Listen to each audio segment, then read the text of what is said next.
Right, good morning everybody. Thanks for dialing in and welcome to our discussion with you, our trading partners. We will start talking now, but I think we've still got quite a few people waiting to come in. So if you see little pop-ups on the screen, apologies, but we'll be letting people in as we can. What I would like to just do is do kind of general housekeeping. We've got a question and answer section at the top of your screen. If you want to use that, you can do. When you're using that question and answer, you can actually do it you can submit your name, or you can do it anonymously, whichever you want. It doesn't matter, but the questions will pop up. What I would like to do is myself, and I'll introduce the other presenters in a moment, we'll try and answer your questions as they come up, either in chat or in question and answer. We will be doing some polls during the meeting to try and get some feedback. But if we don't pick up any of the questions during the individual sections of the presentation, what we'll do, we'll try and do a catch-all at the end. But please feel free to put your hands up, and we'll try and monitor it as best we can. I'm going to try and keep to the scheduled time, but we have some external presenters dialing in. So with the vagaries of technology and internet link, let's hope it goes well. So firstly, if I can, I'd like to introduce you to the guest speakers today. You've got myself, and obviously I would hope most of you know who I am. I've also got David Wilson, who's our IT and systems manager, who'll be talking about how you can integrate with the B2B, but answer any questions you've got on IT. And we've also got Alan Kempson Byrne, who's our commercial manager, that a lot of you know because he visits yourselves as well. But we've also got 3 external speakers that will be dialing in, and key to that is 1, we'll be talking about the B2B system, and 2, will be actually suppliers like yourselves who are giving their experience of how they've worked with Bira over the last year. So I can still see people coming in, so I'm not going to keep repeating myself. We'll go straight into where we want to with the presentation. So why do I now think it's a good time to get together? Well, I think everyone knows it's always a good time to talk, and we're in a strange market at the moment. I just want to put something on the screen that was published yesterday by Nielsen. They did their quarterly research, and the February report came out yesterday. Worryingly, 56% of consumers think they're going to have less money than they had last year, and the key point is volume sales are going to slow down, and retailers are going to have to even work harder, and that's from Nielsen themselves. According to yesterday's figures, there was only one category that we as Bira Direct Trading, electricals, that actually dropped in price by 0.1%. Everything else is still rising. So DIY gardening, the inflationary pricing is dropping, but we're still running at 9.2% increase over February last year. And things like household utensils, the prices are actually going up, so they're now running at 6.7% higher than last year.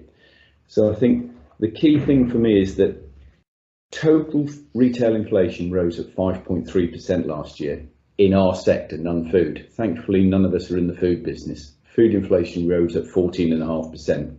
But we're seeing much better stock positions. That's obviously commodity prices are dropping down. Shipping costs for those importing from the Far East seem to be getting back to pre-pandemic levels. But really today is about how we can work together to help those independents and promote, but more importantly, grow your business, because their costs are rising. So how can we all work together to actually make it easier for them to place orders with you? How can we make sure those orders are fulfilled completely, and also how can we start to get new ranges into them? So what I'd like to do is just give you a brief overview of what we're going to cover today. So I'll give you a small update on how Bira has done over the last 12 months. It will be very brief. Talk about some of the account developments that we're doing. Those are finance accounts. Obviously, we want to spend time talking about Bira Direct Plus and the way forward and how we're investing in digital. Alan will then cover some other promotional opportunities and how you can grow. We'll be talking about guest membership to Bira Direct and why we need to grow that sector, what it means for you as suppliers in terms of new potential.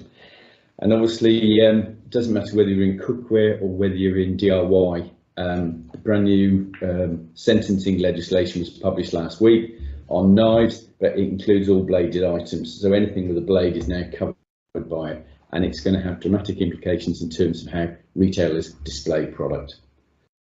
So what I thought I'd do is, rather than blind you with balance sheets, and all our company accounts are available at Company House so you can see them, but what we're trying to do with Bira Direct, and I've really over the last two and a half years, is to really improve the strength of the balance sheet, which we've done again last year. So that's 3 consecutive years of balance sheet improvement.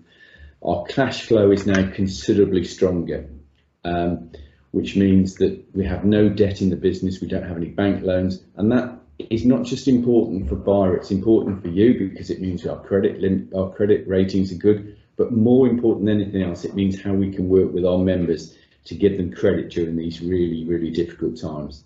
The B2B platform has grown. There's more developments that we'll talk about. We've got the developers online to tell you exciting new change going on there.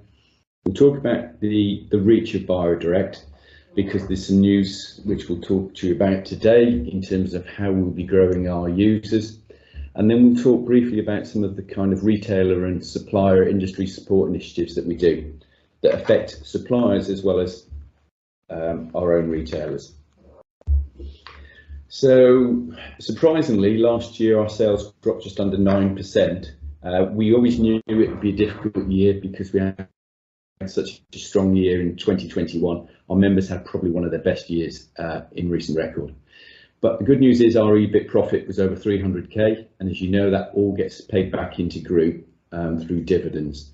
So Bira Direct is funding the lobbying and everything else that Bira does for you as suppliers, but for our members as well.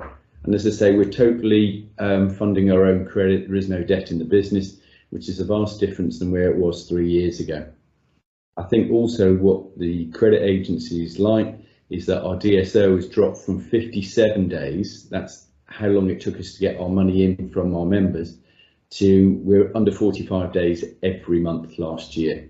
And that's why we've looked at our trading terms and everything to make sure we're in line with everyone else. More importantly, in addition to the £300,000 EBIT, we invested another £200,000 in IT and technology for members in terms of making orders simple, but also we'll be investing even further this year in an automated rebate system that allows members to look at their rebates from suppliers, from Bira, and calculate how close they are to them. I know some of you already do that, but we're trying to make it easier for our members to grow their business with you by monitoring their performance. So on what was a difficult trading year, a lot of people say, well, was it worthwhile investing more money in technology? Technology will differentiate Bira as a buying group from other buying groups in this sector. So another 200k will be spent on IT systems. But our Bira Direct ordering platform really is the solution that we're pushing through to members. Now, at the moment, it's a mobile with a desktop version that's available. But what I will do is I will discuss, and obviously I'll introduce someone in a moment, we'll show how that app is developed, and more importantly, how it works for you as suppliers to grow your business with our members and potentially even more members. So I'd be interested, we'll just take a quick poll, and how many of you currently got a B2B solution for your customers external to the Bira one? If you can put that poll up for me, please, Virginia. It is anonymous, so don't worry. It's just so we can actually look how many people currently have their own B2B solutions. If you could either say, obviously, yes or no, and then don't forget to press submit, because then that'll take that screen off your screen and mine. So give you an example, I'm going to vote yes, I'm going to submit, so there'll be one in there. So if you could take those off, Virginia, if you could take that off the screen for me, that'd be great. Wait 1 second. And we'll have a chat. The reason why I wanted to know that question is because what I don't want suppliers to think is that having their own B2B solution is the be all and end all. It would work with Bira's solution. So Bira Direct's portal works with you and your existing solutions to make it easier for members to order. What we're looking at is members opening the portal first thing in the morning and building orders. And what we find is those suppliers that have got their own B2B are actually working quite well with ours. So it shouldn't be an exclusion, one or the other. They both work together. So when we get those figures back, and Virginia will give me the update a bit later, I'll be interested to see, and I'll share those with you. So what I would like to do is I'd like to hand you over to Greg Finley-Martin, who's one of our developers at SwiftCloud, who are the people that developed our B2B platform. He'll talk to you about how the platform's working, but also he'll talk to you about some new developments which will really be a game changer in this business for us. So Greg, if I could ask, would you, one, welcome, and two, would you take over and share your screen with us, please, Greg? No problem at all. Good morning, everyone. Hope you're all well. Just share the screen. I've tested this about 5 times. I'll put everyone on mute, Greg, so you won't... That's fine. I assumed as much. Yeah, no, that's fine. I just so you know, I've tested this about 6 times this morning. So there's no reason why we shouldn't be able to hear and see everything. Can you see my screen? Yeah. Can you see my screen? Okay. Yeah. It's just. Oh, sorry. I realized. 1 sec. Sorry. The sound. There we go. That should be it.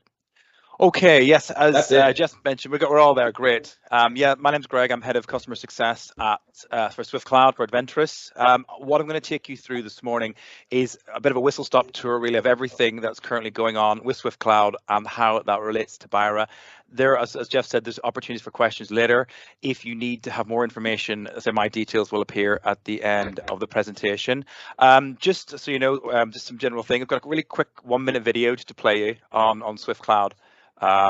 So hopefully you should be able to hear that okay. The SwiftCloud B2B ordering app is making business more mobile and future-proof. Over 150 companies with a combined turnover of £4 billion already trust their sales orders to the platform.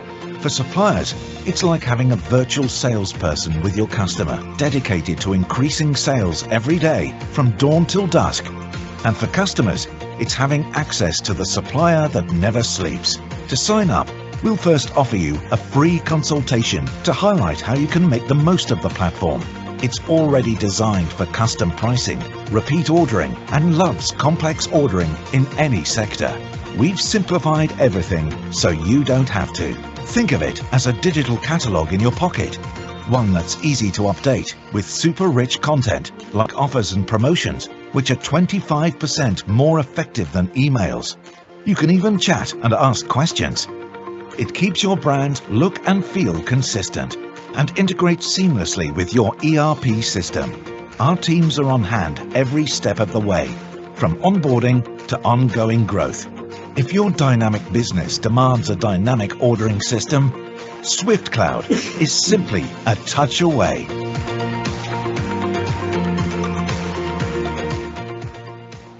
Okay. Oh, next one. So just a few things about us, really. We've been around since 2012, so we weren't one of those cowboy businesses that appeared during the pandemic to solve everybody's problems. Obviously, we're based in West Yorkshire. We've got world-class development team. People from all over the world are inputting into this business currently. Advanced data encryption, so obviously any data that we have of anybody's is completely secure. Our team is sort of averaging around 50 now. This is a few months ago. Currently over 200 businesses. Again, slightly more than the video. Revenue of sort of 6 billion currently and growing. We are getting more and more interest across overseas, America, and where the company's going to go. Really, there's no really limits. As I say, during the pandemic, you will have probably noticed that this technology was vital, as we were around long before and we were sort of set in place. We had a lot of movement across many sectors, and the shift in how B2B, especially app-based B2B is developing and changing is really, it's not going to go anywhere. It's accelerating really at speeds that we're trying our best to keep up with. Just some of the businesses that we currently work with, just a selection there, about 50 or so, all ranges. Obviously, food and drink have been at this for years, but we are seeing almost every sector now coming on board and using this technology. As I say, the trends that you'll go through a little bit shortly, it's not going to change. Everything is mobile, everything is app-based. The desktop got a new lease of life in the pandemic for those who have migrated and perhaps used more of that than they perhaps would have done before. But as a general rule, the app-based e-commerce and app-based communication is where it's going to be for the foreseeable future. Just some general stats then about the, as you can see there, as a result of COVID-19, 96% of B2B sales teams have shifted to remote selling. In 2020, 92% of time is spent within apps on mobile, so websites are not really coming into it. Obviously every mobile device is designed for apps or anything else. Yes, you can access Safari, etc., different Google search engines, but it's the app based where things are going to move through. Again, you can see there in 2021 average open rate of push notifications, which is a way to instantly allow your customers to hear about a promotion. I get frequently one through Bira from different suppliers. Obviously 20% compared to emails. People are getting rid of and filtering emails out, whereas push are getting that connection, which you're not going to get with really any other type of communication. So as of 2021, mobile websites have a far lower conversion rate than apps, as mentioned before. All mobile technology, desks, tablets, even some desktops now are working through the app-based setup. As you can see there as well, 78% of B2B e-commerce firms say mobile apps are the future, and 65% already have a mobile app. So it'll be interesting to see what kind of results come from the poll as to what you're offering currently your customers, as Bira are offering you. Just some of the modules we offer. Obviously, we've got the mobile app, we've got the desktop, the web portal, sales manager app, which has different features. If you are in a position where you take orders from your customers, there are things like overriding the price. There's different sort of administrative tools. It's not a CRM, but you can include some CRM information if that is how you order from customers. You've also got SwiftCloud email ordering, which will allow, for example, a procurement system, someone who doesn't want to do dual entry. The procurement system creates a PDF or a CSV, some kind of file. SwiftCloud will then grab that, read that in transit, and put it straight into the ERP. So there's no manual input for there at all. Again, we're seeing a huge really influx of interest in that, particularly from some businesses who have perhaps an ERP. They might have an ADI system. They might have some customers who perhaps want to do things online, but they might have a core of customers who they're still manually inputting orders, but they don't want to do double input. So very useful.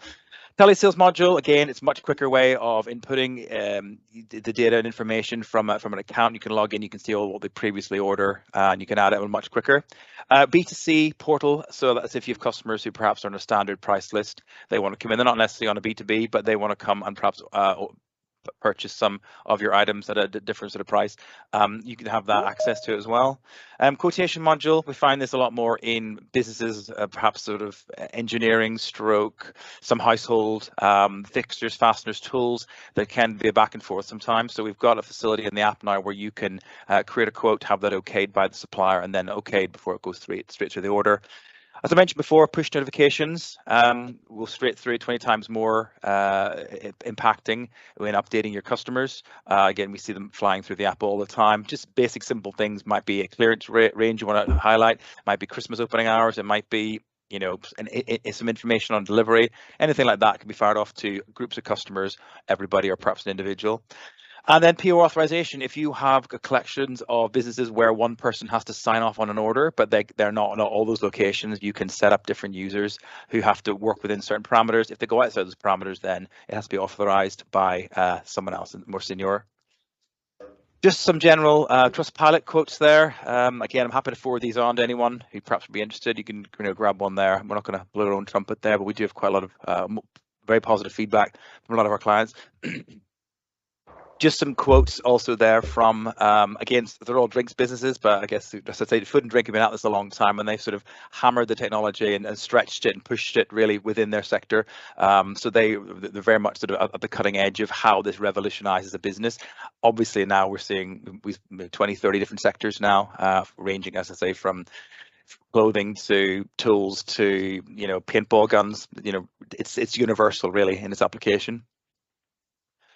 So currently, what I'm going to do is quickly just show you the current desktop. Now, the way into the app, obviously, how it works, you'll have an invitation sent out. That invitation just contains very basic information about the app or the desktop, has the login details, has the links, and obviously some information there. Very general, very brief, very simple. But the key things, obviously, as soon as that invite is received, they can get straight on and log into the app. Obviously, here the password. It's very simple procedures. Forget password procedure, sort of all there. log into the app, and they will see a list of all the different suppliers that they could potentially access. So I just pick one at random. That will take them into their account on that supplier and their list of products. You can see that to get back to the supplier list, there's a link at the top, takes you back. Or obviously, if there's any special offers, which there may or may not be there, so hopefully this will load up relatively quickly. There's a slight delay, there we go, between my screen and the phone. All those different offers in there. And again, this is for every supplier can have access to this kind of setup. You can search for products either with product code, with the any kind of text that might be related to the product description, or this barcode scanning feature there as well. You can also browse through different categories. I can pick a EcoZone, home and lifestyle, for example, and there we have a selection of products that have come through that filter. We also do have what we call a filtering system, which can actually drill down products to different levels. Like, for example, if you sell different types of nails or screws, and you don't want to have hundreds of different entries for the same look of screw, you can just filter it out by different size, weights, material, things like that. If I just go back to the main browse, then click browse, and I can just add products very simply. Again, click the little plus, straight into the basket, a little green basket appears, the little prompt to say you've added something in there. If I click on the image of the product, you can see, and you can zoom in on it. If there's extra information, potentially that will populate in there from your systems. If I click on the actual product itself, if I was a sales manager, I would have an option here to do a price override. Now, currently I'm not logged in, I'm logged in as a customer, but the sales manager could, as an offer, as a one-off, could actually edit the price as a one-off and then put that price through. It would not change the price that was originally on the system, but it was to say if they were with the customer just to make the sale, they want to give some discount, either percentage or monetary value, they could do. There is potential also for text sheets. You can see a little grayed out either. Currently this product doesn't have one, but if you have further information about the product that you might want to have put in a position where you can send on or email or download yourself, you can populate multiple different spreadsheets in there. If I take you back to then the browse area, another feature that we have, just click that there, is if you click on a product, you'll see at the top there is a little star. If it's a product, and you tend to find this more like a wish list, customer might be scrolling through your product thinking, oh, I'm not going to buy that, but I like the look of that. I'm going to pop a little star on, and that will add it then to the basket, into the favorites area for future use. And as I say, it's more like a wish list or items of interest, really. If I want to add it to the basket, then I can just add the plus. If I want to change the quantities, I put 5 of those, click OK, and you can see then a little pop-up has appeared. My basket's got 3 items. If I decide, right, I'm not going to buy that again, I'll just take the little star off, don't need it, and I've taken it, I've cleared the favorites.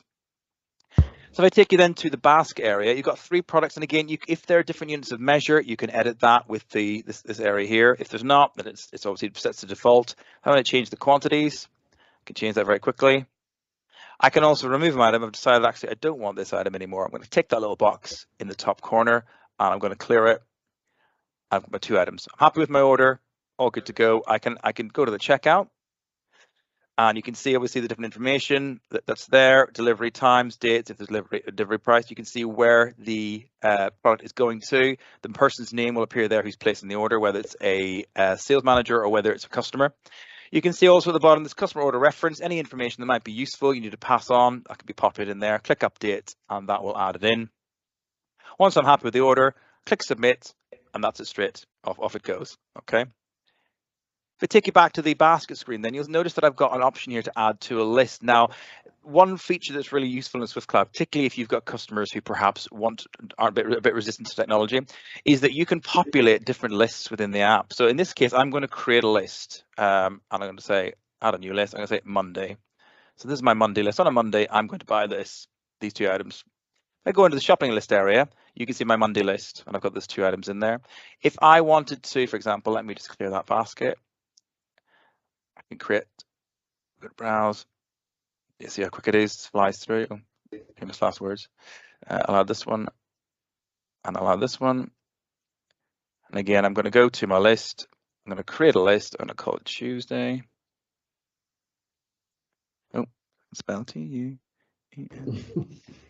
Here we go. Here's one I prepared earlier. And I go back then to that list. You have got 2 shopping lists. I've got a Monday list and I've got a Tuesday list. So your customers can create their own list within the app. Alternatively, you can create other lists within the app, what we call a dynamic list, when might have last 90-day history, or you might have top 50 items, or it might be a case of seasonal products that come through. This shopping list area can have different kinds of lists, and it's something that I guess Bira can guide you in the best way of doing it. The lists I've created in the app, those are the ones that I can see. So when I log in, I can see those. You can create lists where anybody can see them. So the sales manager, if you've multiple users, they can see it as well. But I say that the shopping list area is a very useful area really to help those customers who perhaps don't have the time or the capacity to be searching and browsing. You can pre-populate them in. So you can just say, everything you buy from us is already in a list. Click what you want, change your quantities, change your units of measure, boom, you've done it in a couple of minutes at most. You've also got order history, which currently there's nothing in this, but you could order from order history, which means that when you place an order on the app, that order obviously would be stored in there, and you can either say, I want to order exactly the same thing as I did last month, go in, click those items, and they're straight into the basket. And again, once you start using the app, you populate that order history. If you want to, like I said before, if you wanted to sort of put something into the app before the order history is populated, the last 90 days or a shopping list of some kind would probably be the way to do it, somewhere for your customers to start. Also, you got contact us details, which would be specific to the supplier. You've got the media library, which you've got Doreen, the video in there, and you've got T's and C's. Potentially, you could put a user guide in there as well for them. And that's sort of the general feel of the app currently. Okay, so if I just take that, I'm on the same account. I'm going to just show you the web ordering. Same thing. Again, logged in, come to the list of suppliers, go down to HG, and you can see that in the basket, the two items that are in my basket on the app are also in my basket on the desktop. So again, you can flick between the both. Yeah. If you were going around a warehouse, barcode scanning or whatever, and suddenly get back to the office, you want to finish it off, add a few things, that order will obviously be, regardless of how you've taken it, it will be ready for you in either platform. Again, if I could add another product to this. Just take me a sec. There we go. So I can add a set of these, add the basket, hopefully it's in stock. Here we go. You'll see it'll populate, so it's a little bit slow. Because I'm on so many of you. Oh, I've got a basket up there. If I go back to the app, then the app will show those three items in the basket, which I've just put through. The current website, we know it's clunky. The new website is literally about a month and a half away. So again, the same process you'll see there within the new website, which we're going to come on to shortly. Again, you can either just place the order. It's exactly the same process like you would any website. I'll not labor too much because it's not that complicated. But as I say, the new web ordering will have a lot more in sync with the app. And I'm going to sort of demonstrate that to you in a second. But as you can see, very simple. I click on the basket. I can go back to the app. I could place the order, and off we go. And that's straight back into the ERP, ready for pick, pack, and dispatch. Those are the two platforms we're currently using. So the only change for the sales manager would be there's an extra area on the this list area here where you'd have a customer administration. So if they had any information, meeting notes, and kind of sales reports they wanted to create, that can all be done in there. And also obviously the they can override pricing for a one-off. It doesn't override the original information. And also, if I click on there, what they would see would be a list of all the accounts they can access. Currently, I'm logged in as a customer, and I can only see this one account. But a sales manager would be able to move through accounts, place different orders, depending where they were, and depending how you sort of use this in that area. A lot to take in there. I'm aware I'm on limited time. So if I just take you on to the upcoming modules then that we've got. So this is first of all, the updated version of the app. This will be starting to roll out sort of middle of the year. Obviously, we'll finish testing. Again, it's a very different look, a lot more up to date. One thing we sort of noticed during the pandemic was people who didn't have B2C were pretty much in big trouble. Many of them didn't make it. Thankfully, a lot of our customers, were able to battle through because they had this technology already in place. And should we ever have an issue like that again, they were pretty much business as usual. So the new app, obviously, but a lot of people would like the kind of Amazon or the kind of B2C experience. So the pretty looking and lots of things, and that's fine. So we've sort of heard that feedback, and we've thought, right, we'll make sure that we produce something that's going to have the kind of aesthetic appeal as well as the practicality. So again, as you can see, it's a lot more dare say pretty looking than the sort of basic business-like model that we have currently. Again, all the features will be the same, promotions, all the same things, sales manager, all those things will still be in there. It's just a slightly different format, different skins, and different interaction really with the customer, but you will have a lot more ability to put a lot more sort of images, information in perhaps a more aesthetically pleasing way. I think that's the end of that one. Just some screenshots then. So obviously just sort of your login page, all information. We've mentioned about the kind of, you can slide up and down. You'll have more sort of detailed information on the products, a bit more larger images, more images. You get, again, you'll have the any sort of presentation materials, any tech sheets, anything like that that's connected with that product will be in there. And so the Bira, move on then quickly to the Bira new web ordering. So obviously, again, you log in here. Again, you'll have, again, this is a mock-up. We've not finalized what this supplier screen will look like, but this is sort of a general idea. But obviously, this is what the Bira new web ordering will look like. Once you're logged in here, we've picked in Draper Tools. You've got all these different tools and options there. Obviously, this is mock-up for now. These are just the different categories. Again, I wasn't going to show you a live version because it's set up for a food business, but just to give you an idea, there's all these different categories, subcategories, different filters. Your favorites, your shopping lists. There'll be a messaging feature which you can go back and forth with someone at your team. Again, you can still import orders. The media library will be full of any kind of text sheets, demo guides, anything like that that perhaps your customers might want to use, or you might use, or your sales reps might want to use. And then obviously you can then drill down onto products, a lot more detail, delivery information, text sheets, a lot more of, I guess, a B2C look, but a B2B functionality at the same time. I am conscious I'm going really quick, but I say limited time. So just some features that are appearing that we've got currently on the app. Also, we've full screen interface. The welcome page is an area which I think currently Bira don't use, but perhaps we'll use down the road. Promo codes, which can be added at the checkout. Obviously, if you've got to use the app and get 5% off or free delivery, there's different things like that can be set up. Quotation module, obviously I've mentioned, is one of our new modules. Multilingual might or may not be sort of useful to you guys currently. PO authorization, again, I've mentioned that whenever someone's got an OCAN order before it's sent on. Historical invoices, so if the order history of the order is different perhaps than what you supply the customer, then obviously they can compare the actual order to what was actually given to them. Mentioned to you before about the web ordering appearing and the app interface update. We've also got an advertising module which will be coming in shortly later on this year once we've sort of finished the upgrades on the app and the desktop, when you'll be able to check and look at the analytics of those different things. You might want to promote a different item every week or every month. Again, there'll be areas of the app and the desktop where you can highlight those products. They'll be separate perhaps to a promotional screen. And then the admin portal, again, I believe some have access to that, some perhaps not, but it will be sort of a more customer friendly and a sort of adaptable area where the administrative element of SwiftCloud will be. Things like will be in there, like if you're updating those advertising banners or slogans, perhaps something that would be related to different products, you'll have greater access to those areas. I mentioned before about the new app interface. Again, we're hoping to have that out sort of by the summer, or to start the rollout by the summer. Associated products, if they buy this, have you thought about buying this, this, and this? Or it's different to alternative when it suggests something. That's something we're going to look at probably next year. But associated products might be, right, you bought your rollers, have you bought your paint, have you bought your paint thinners, have you bought your tarp or whatever you want to throw down? And that'll be something that'll feature in the app later this year. As I mentioned, for the advertising module, again, you'll be able to sort of track the analytics of those different things on the app itself. Again, probably later on Q3, Q4 for that. And then, as mentioned, the admin previously, it's an area where you look at the administrative side of SwiftCloud. Again, most of this will come from your data and pre-setup, but it'd be things like perhaps potentially inviting users, adding different promos, banners, changing any sort of aesthetic features on the desktop or the app would be through that area. And also sort of monitoring, I guess, your sales. Again, we'll hopefully a bit of a customizable home screen where you can add different different sort of features that might be useful to you on that desktop.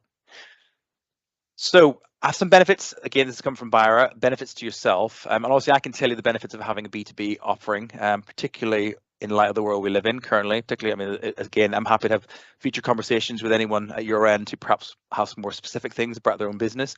But as a general rule, these are some of the generalities that we can see that Bira have experienced themselves. If you're not in the process of using some kind of B2B e-commerce platform, then very quickly you're going to see the impact. If we look around what we can see happening in Europe, and particularly in America weren't really as ready for this. You'd think they're always ahead. In some ways they weren't. There's an enormous surge now in this, creating these kind of technologies over there for this very purpose B2B, because of the way obviously their shutdowns were a lot more extreme than ours. But as I say, if you think this might go away, or one day we might use this technology has been here. We have businesses who are closing down their telesales teams over a period of weeks, months, years, most likely months and years, and actually limiting all repeat orders to come through an e-commerce platform. We've several who hold SwiftCloud, and theirs is the way through for any and every order that they process, and they don't take telesale. They have a customer service team, but they don't take orders through telesales or emails anymore. Yes, they took a year or so to sort of train their customer base on that, but I think at the end of the last year, there was 3 businesses that let us know that, yes, we no longer do that. SwiftCloud takes through all of our orders. I'm not suggesting that's the scenario for here, but as I say, those are drinks businesses, and as drinks have been using this technology and leading the way, really. But we're seeing every sector now catching up with this and starting to show the same trends that they did 2 or 3 years ago. So I would imagine if things go as they seem to be going, it'll be a similar scenario in a couple of years' time. So again, there's plenty of things there for you to be having a look at there. Jeff, I don't know if you wanted to clarify the ones at the bottom that I wasn't too sure about. Yeah, and just there's a couple of points just about clarity and everything else. But I think an interesting question that's come up, Greg, which if you don't mind, I'll answer it, is someone said, is this a mixed supplier order? Is that possible?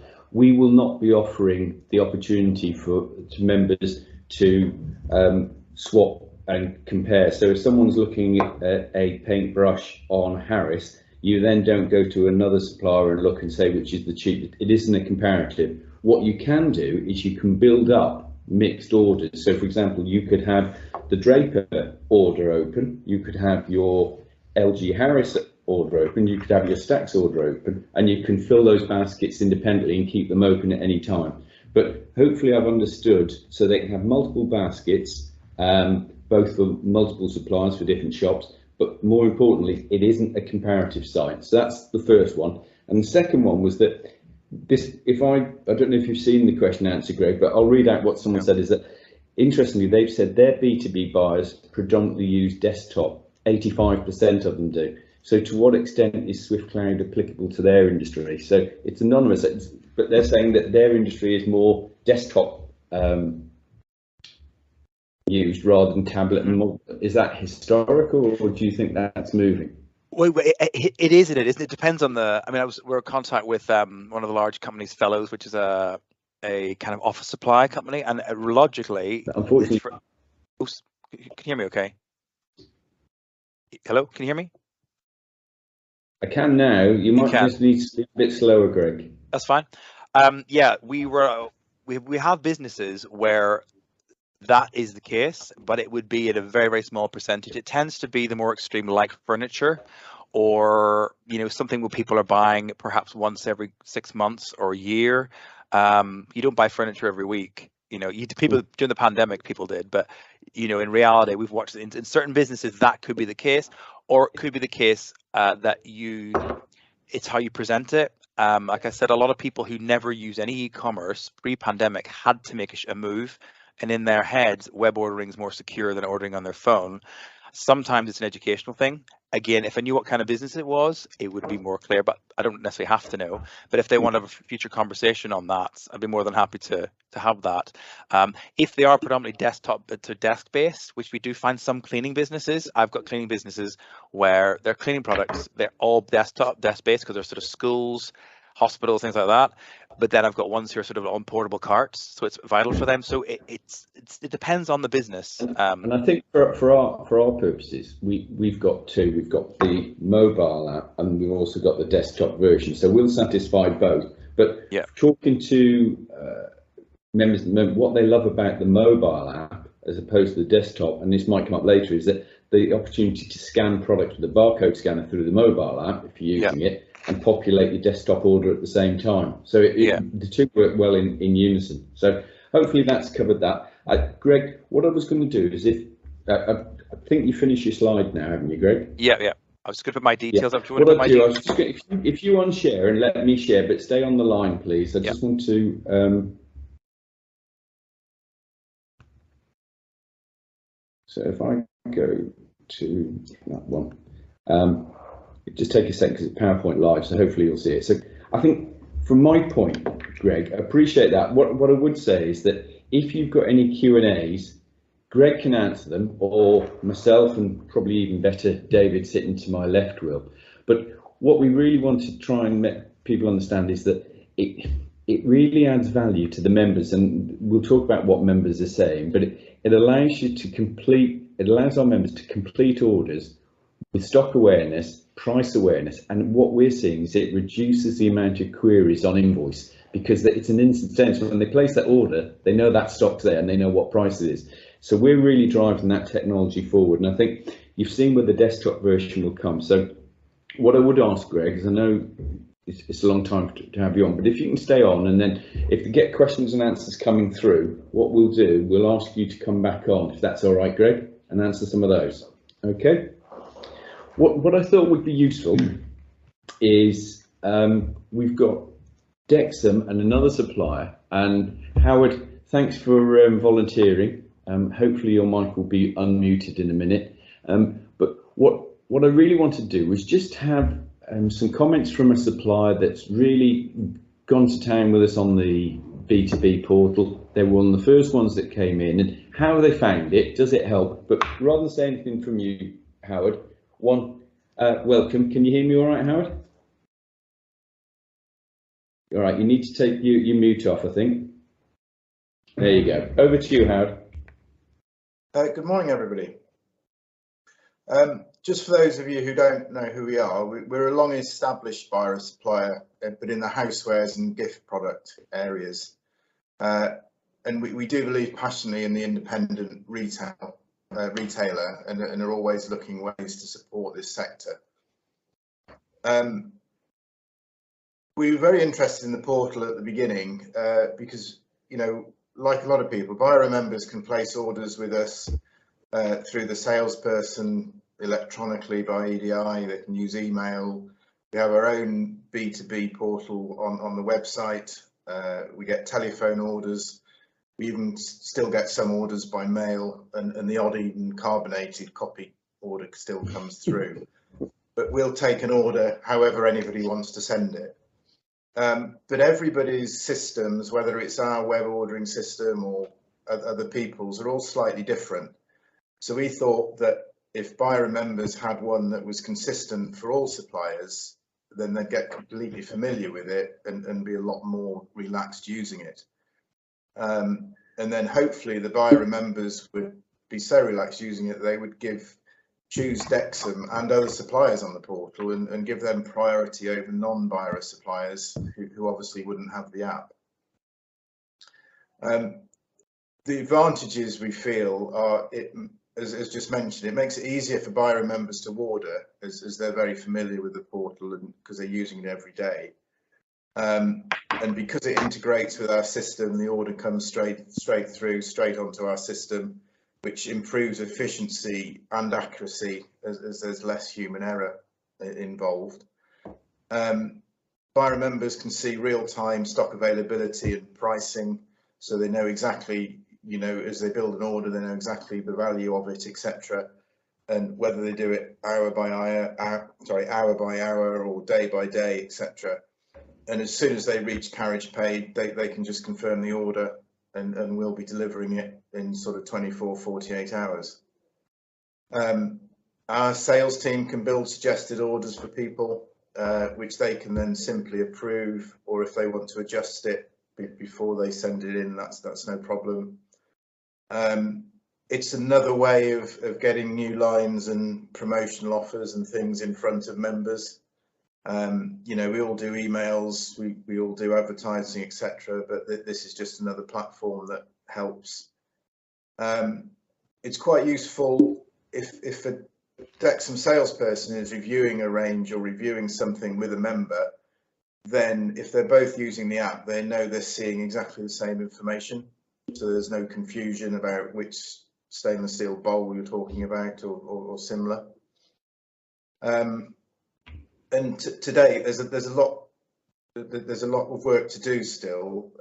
We have 118 Bira Direct members who order regularly, and at the moment 29, so roughly 25% are using the app. So still the majority aren't, but hopefully that will change as we go forward. Thanks, Howard. one thing that I think was useful is that we saw when you started using it, your Salesforce do populate orders because we can see them actually coming in. Just while we've got you on the line, Howard, you were one of the first suppliers that came on board, so appreciate you backing this, but obviously it's working well with yourselves.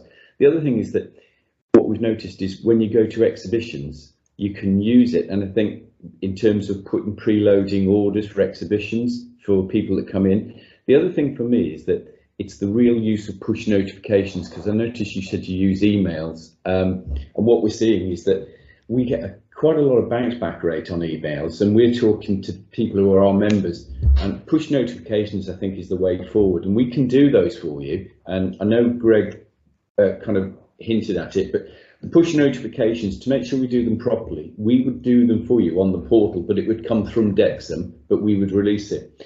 Someone's just asked another question. Can the mobile app scan products and add them to a desktop order? Yes, it definitely can. And what we've got is we've got members that are doing that. So members are actually giving the handheld version to the staff in the shop, who are scanning product codes and adding it to the order. I don't know if that's coming on your side, Howard, but sorry for asking you to present and actually go through IT and technology, because I know it's not perhaps what we all want to do, but I think from our point of view, it was good to get a houseware supplier on board, and obviously one that's close to us, because we learned from your installation, and hopefully you learned from ours. So what I would say is that and again, I'll always put the point there that if you have got any questions you want to ask, you can reach through Bira, but obviously Howard's more than happy to speak to suppliers about the problems they've had with integration, or and the successes, because I think we'll learn from each other. So I think we've got one more question, Howard, that's come in. Right, someone's asked, what's the percentage of members who use the portal to order? Well, at the moment, we've got 1,200 members ordering a month through Bira Direct, because we've got 4,000 members, but we get back 1,200 order each month, and of which about 125 to 130 are ordering via the portal. So to answer your question, it's about 10% of our monthly orders are coming through the portal. Howard was saying about 25%. About 25% with us. Yeah. And I think that the one thing that comes out of it is that members are moving to it, but we need to get more suppliers on, because if you're a cook shop and you're ordering through there, you'll want to be ordering your other brands, be it your Hallwoods, be it your Eddingtons. You want to be able to do it exactly as you said. We want members to get used to ordering their products, but obviously the more suppliers come on board, the more value it will be to them. So Howard, I really appreciate that. Thanks for stepping in and updating us. So hopefully you'll stay on, Howard, because it will be useful for you as well.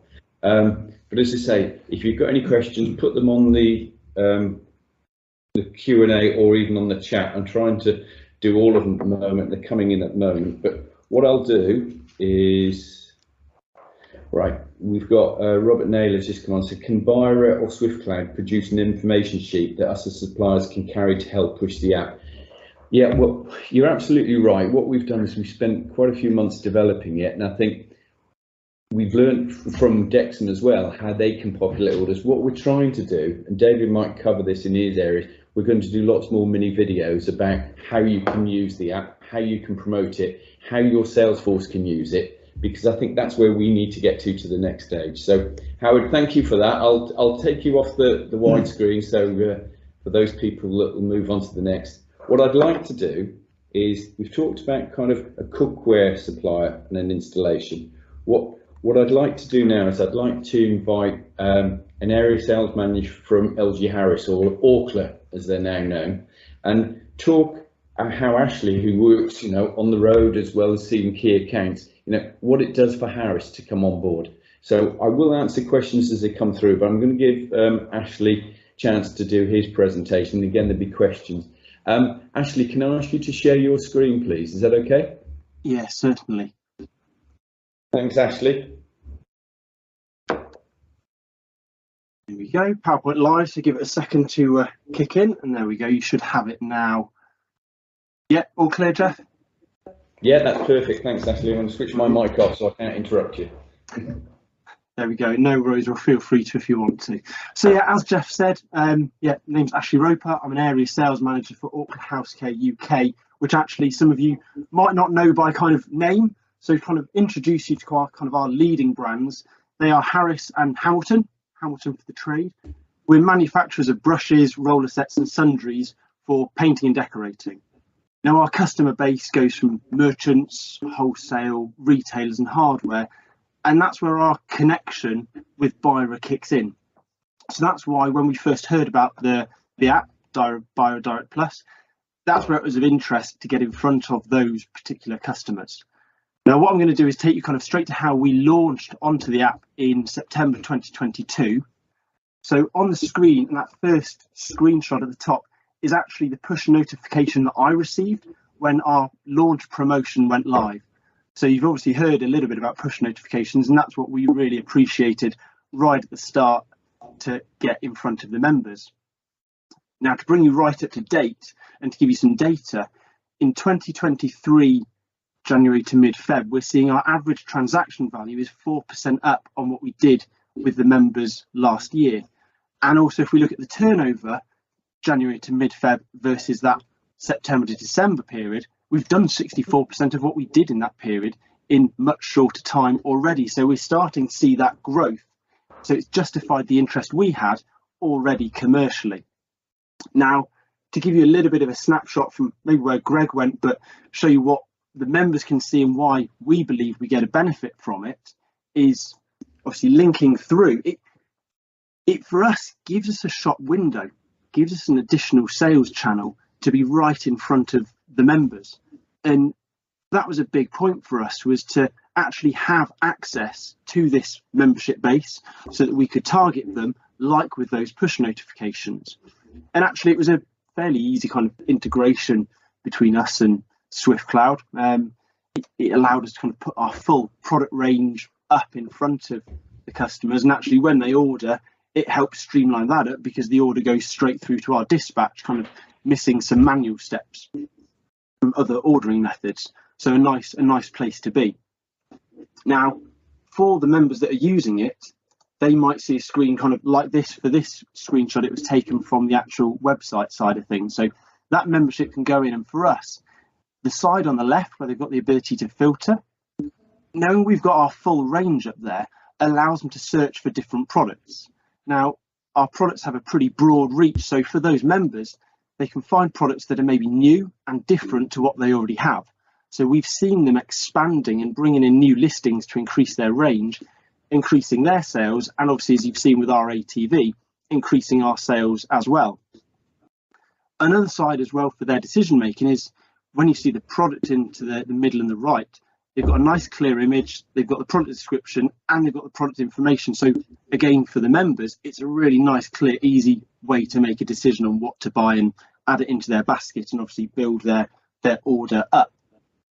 Now, another element which they can actually filter through is you can see, they can see by brand and they can go through all these different ways, but they can also see what's on promotion.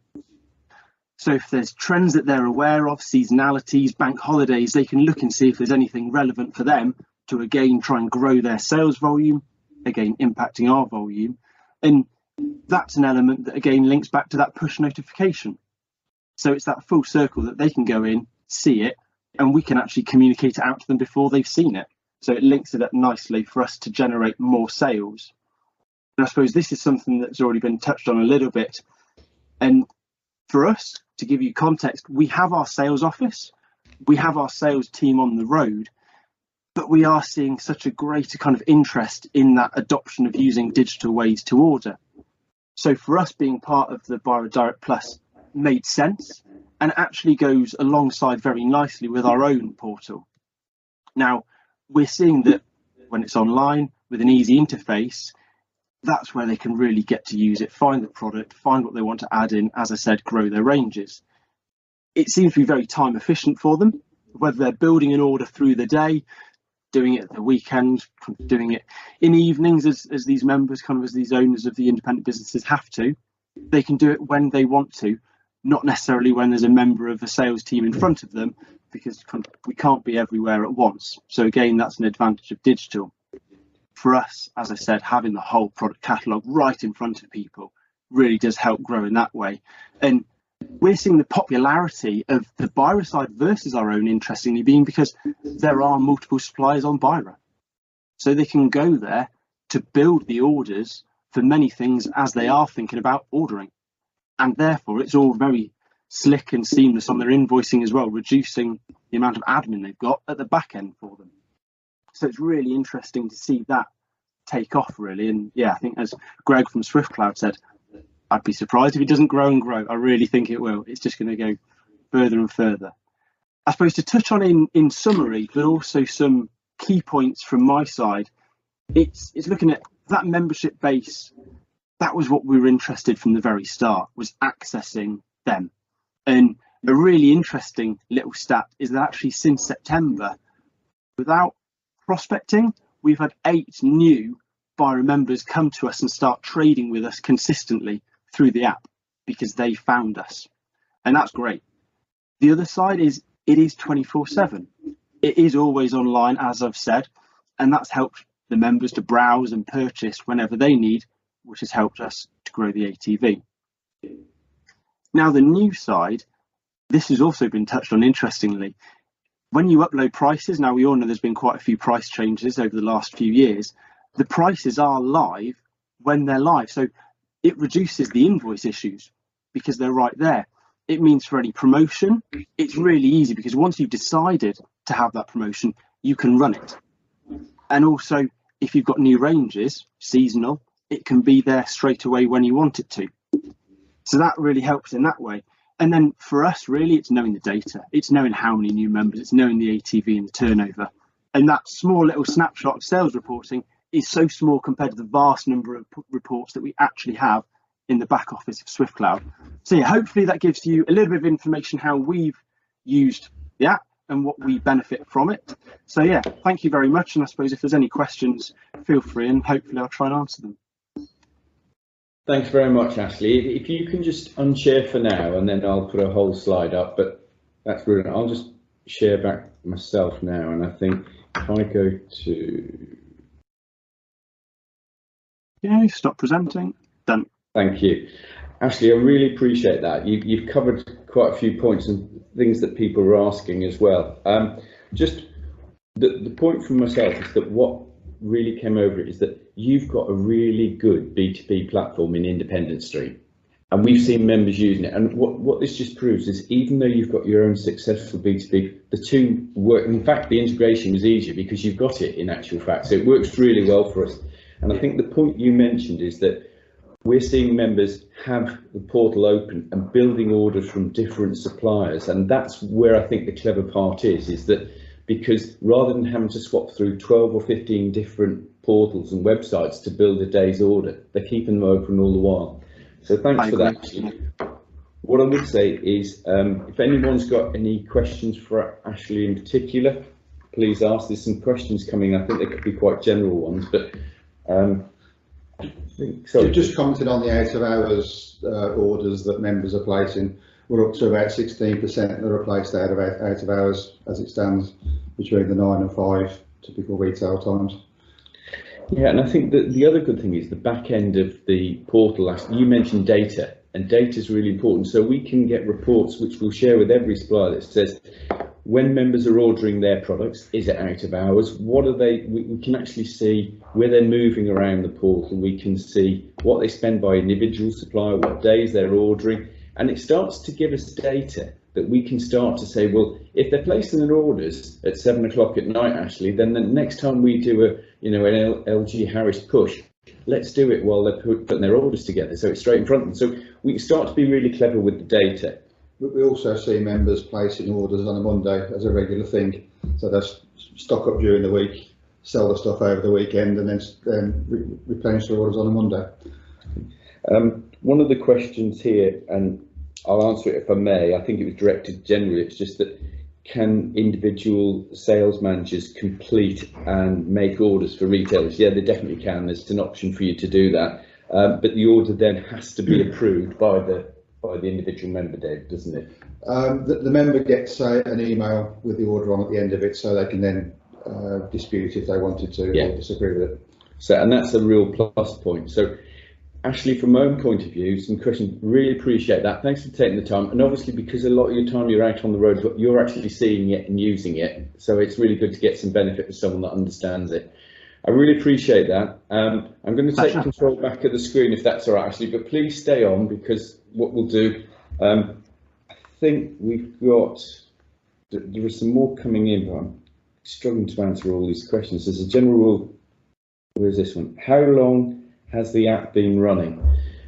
Well, David, we started it in we went live March, or last spring fair 2022, didn't we? 2022, thanks David, in March. And what we tried to do was pick selected suppliers to launch with.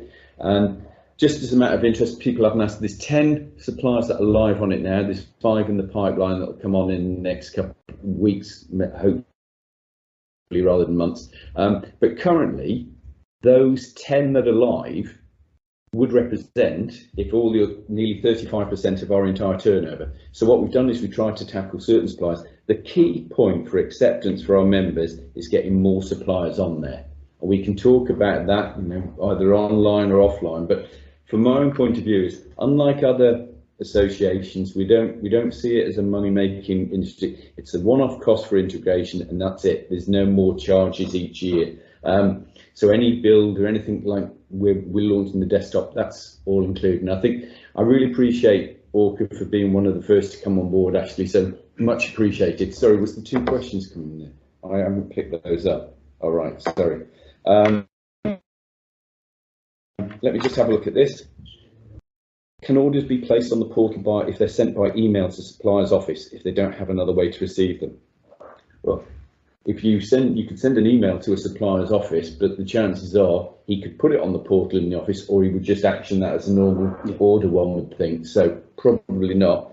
Someone's asked as a general rule, it's saying, what is the average take up from customers using portals rather than traditional methods? Greg, are you still on the line?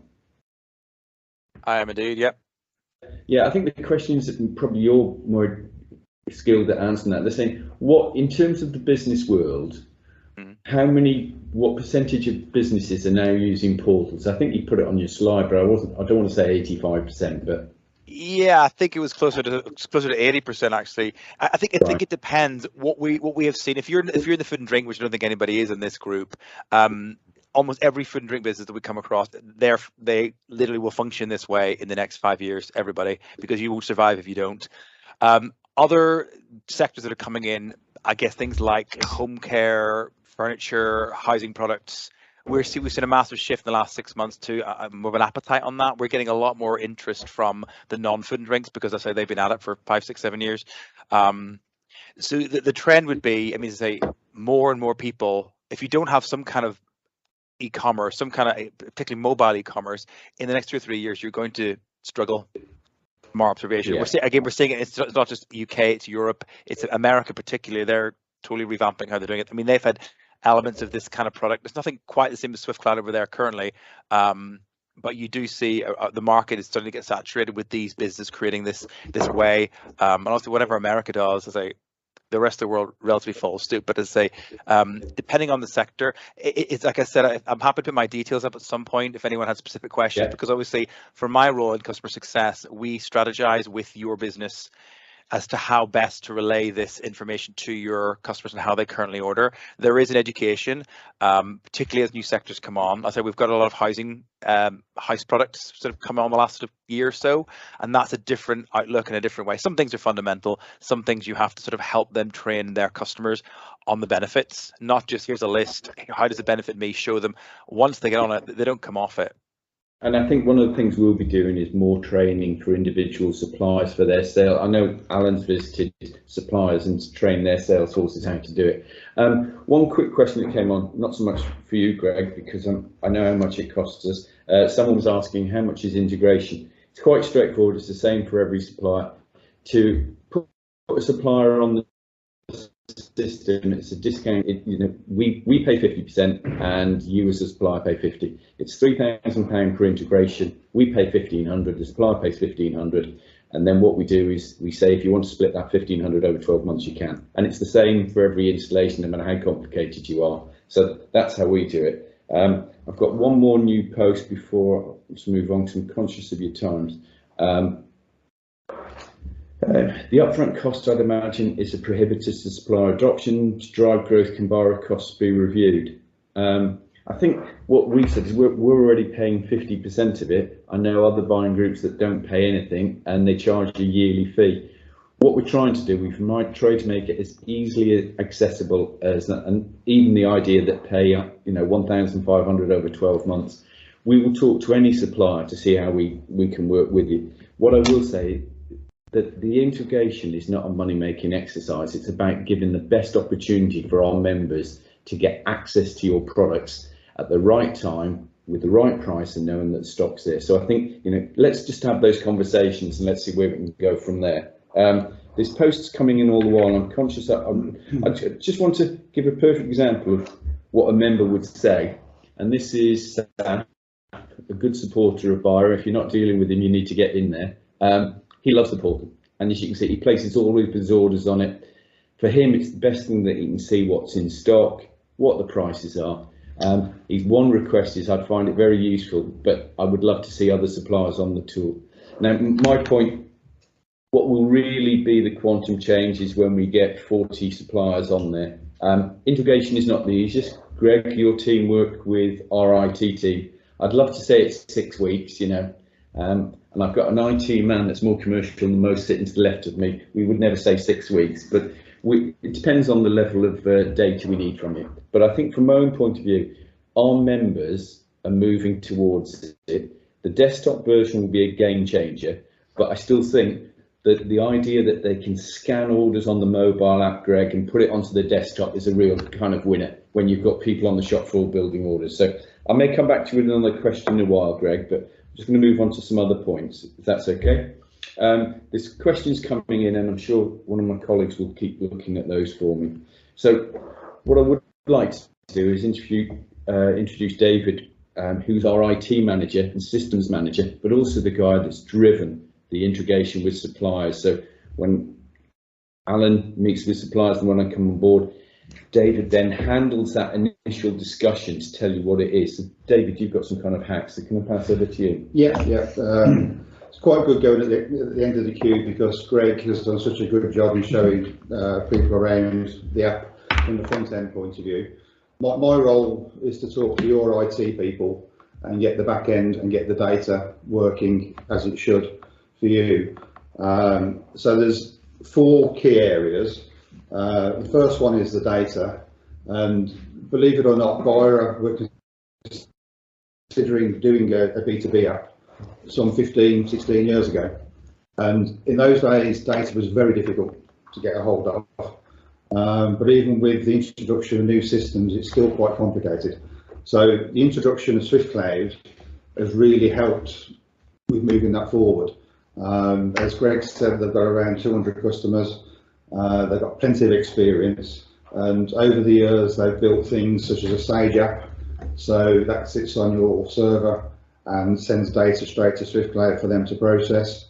They've written scripts on all sorts of ERP systems, or indeed we can take files that you invent and produce yourselves. We'll work with what you've got basically, and in some cases that can just be a spreadsheet. If you're a small supplier, your range change very much, prices don't change very often, then we can just upload a spreadsheet and the data will be there for us to process. So to that end, we don't really use templates. We map to your data, and that's the key issue. Give us what you've got and we'll try and work with it, and then try and expand on it if we can. The second bit is images, and again, most of our suppliers have got a website. Most of them will have images on board, and usually we can use those because they'll already be optimized for web traffic. We do ask that our images are square, which you know, if you imagine you get a rectangular image and we try and push it into a square box, then it can distort the image. So there's things to look at from that point of view. And we ask that they're 600 by 600. So as you saw with the screen scrolling, if there's 100 items in the list and you're trying to scroll through 100 products with large file sizes, it will the optimization of the app won't work quite as well. So that's the kind of things we look at the implementation stage. And again, we've accessed images in different ways. We've done them via URL, and that happens to be in most of the cases. In one case, we've accessed it via the website and via an API. And in another case, we've actually downloaded the images from a supplier server. We've edited them ourselves to make them better for the app and done that work for you. So from SwiftCloud's point of view, it's a case of trying to get you live, work with what you've got, and get you going into the app. We also then move on to the third bit, which is your business rules. And you know that's sometimes difficult, but we haven't failed as far as we know as yet. And again, SwiftCloud have a large understanding of this. They've worked with many suppliers. They've got us through things like minimum order values, carriage charges to offshore members, special pricing, special customers, bucket deals, also all kinds of discounts that you can think of. We've put through the system with our initial suppliers, and they're all working. The key bit is to tell us what the rules are within your data. And to that end, you know, we can do all sorts of things. If it's a minimum order value of say £100, that would just be a system tick and a system field that says minimum order £100. But if it's a special customer, we can, in that sense, tick that customer to say this customer always gets 5% off.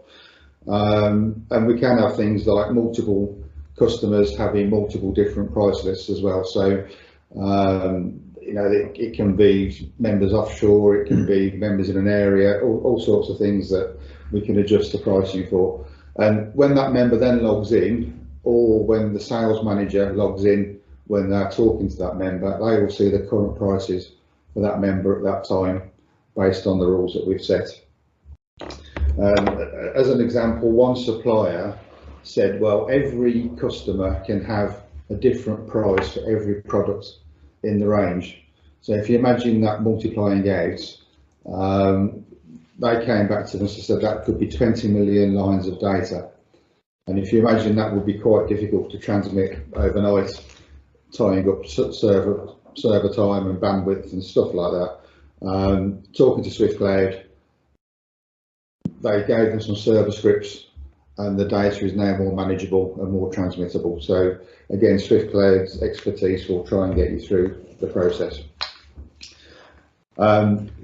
The final bit of the implementation is the order, and we do extensive testing on this. But once an order is received, you want to know about it. That's the key bit of it. We can do something as simple as sending you a PDF via email, and that can go to your customer services department for them to process. We can also create a file in any format that you require, and that can either be collected from our server on a regular basis or sent to you so that you can process straight into your systems. So on to the next bit of once you're live, there are more things then to consider. So yes, you've got your first order, we're tested, we think things are working properly. It's then time to move on and get to the next level of transacting with our members. What I would say is look at your general promotions and how they appear in the portal. Look at your promotions to our members. You know, at the bottom of your leaflets that you produce, you can put a statement on saying buy off the Bira portal or buy off Bira Direct Plus. You know, advertise it as part of your selling that you do. Think about exclusive promotions for the app or Bira Direct Plus or the portal. There are three ways of saying this. You know, if an exclusive offer, and as Ashley mentioned, they did a 10% off a first order. Yeah, that works well. We then get our marketing team involved. We send push notifications out. So we do quite a bit of extra emailing on behalf of the suppliers to get your message out to our members. Greg mentioned shopping lists, and again, that's on my list to talk about. You know, do a Bira top 20, Bira top 50, Bira most sold. make them all available in a simple list rather than scrolling around. As with some suppliers, you know, wholesalers might have 200,000 or 300,000 products in their catalogue. You know, make it easy for our members to see the most appropriate things for them. I'm also, my background is accountancy and auditing, and the thing that I've been nagging Jeff, Virginia and Alan about more recently is that making sure your prices match across all systems. So, you know, if you are uploading an offer to our website on your suppliers page with a certain discount, with a certain promotion, make sure it's also live on Bira Direct Plus as well. At the same time, then obviously, then when you look at the special offer section, you can see the regular offers, and if you've got an exclusive promotion for the app, you can also see that at the same time. And again, as Greg mentioned earlier, make use of the media library. You know, you can put your leaflets in there, you can put your catalogues in there, you can put how-to videos, all sorts of things that will help either your reps that are on the road or that will help a member identify stock and products that they want to buy. I'm not the overall expert in this, but talking to me first helps. I think that's my main statement. Tell me what system you have, tell me how you might approach getting the data to us. I can talk to you about some of the special rules, or I can talk with Alan or get Alan into a meeting where we can talk about things that you might think might be a problem, and then we can move on from there. So that's me done. Thanks, David. There's a couple of questions coming up which you might be able to answer. One is that are there analytics available on what members are specifically searching for on the app, and can this be shared with suppliers? One thing I will tell you is that we've got our director of marketing in the room, and we've invested in some very clever software that can tell us what anyone is searching for within the retail environment. So we would then trim our marketing communications accordingly, so we know what members are searching for when they actually search. We can see their movements around our website and we see what they're looking at. I don't believe that the app or the portal currently has that analytic. No, I think some of that is available in the new versions and is part of SwiftCloud's growth plan. But what we can always share with any supplier that's on there is which members are buying their product through us and not on the app, and we do promotions aimed at those. There's another question there, is that do members get an invoice when they place the order on the app?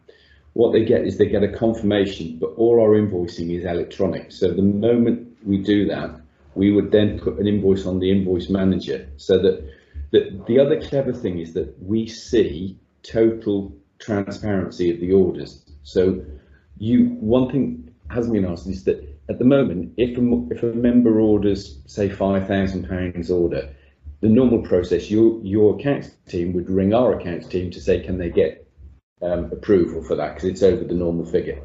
Any order that comes to your business through the B2B Bira Direct portal, you do not need to seek authorization on, for the simple reason that if they're on the portal ordering, we see all the transactions going through. We're more than happy with it. So it frees up your processes, but secondly, with everything with Bira Direct, once you've delivered those goods, it's guaranteed payment. So it cuts out another process of checks and balances. But every order, as it comes to the portal, you don't need to get authorization. So that's another plus point for you. We've had a question also about dropship. Yes, it's a setting up process, but the key bit is that when you're at the basket, you can choose a delivery address. So this can be a member of the public, if that's where a member wants the goods delivered to, or it can be the shop. So that's the way that will be set up in its simplest terms. Thanks for that, David. I think we're up to date. I can't see any other questions. There's one just coming in, which is, yes, we can hear you. Thanks for that, Jack. Can orders be received via EDI? The two systems aren't integrated. So the current electronic invoicing that we have on offer needs to continue. At this stage, no, we wouldn't have the orders going straight from the portal into our account system, but could certainly be something we want to integrate further down the line. Okay. The other thing to remember is that when the member places the order on the portal, you need to accept that order. So we wouldn't actually have that as a transaction until you've confirmed it, because it's an inquiry. So once that comes through, they'd go into our normal invoice manager, which is a totally digital system. They have their own, but they download all their invoices each week. And the good news is we know who's downloaded or who hasn't, so we can make sure they are up to date downloading their invoices. So the systems are trying to be integrated, and that's why we're spending so much money on IT at the moment. But in some cases, though, what we could say on the EDI side is that we can push our order file to your website to create an order that goes through the systems that way. So that there are ways, again, it's talking about your systems and ours and trying to make them work together. Okay. David, I appreciate that. And for those that have got, there's loads more questions coming through on the portal. I'm seeing them coming in on both chats. And what I would like to do is that if I just pass over to Alan for the moment and just talk about other opportunities you've got to grow your business with Bira members. And what I'll do, I'll go through the chat and the questions and try and get answers to you on those. So if I can pass you over to Alan Kempson-Byrne. Most of you will know Alan because he visits a lot of suppliers, but he's the commercial manager for the group. So I'll pass you over to you. Thanks, Jeff. First, I just want to run a poll on who and whether you know how to update your supplier page. Can you put that up, Virginia? I'll be able to answer that. Okay. Make sure they submit and come out. Yeah, so if you just tick yes, maybe or no, and then click submit, can we just get that off the screen, please? There you go.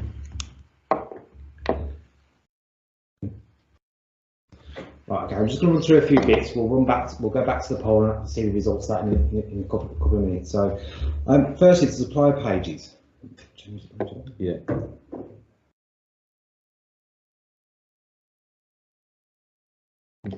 Okay. So the main thing to remember on this to start with is they can only have one email address linked, which is normally the main contact for us.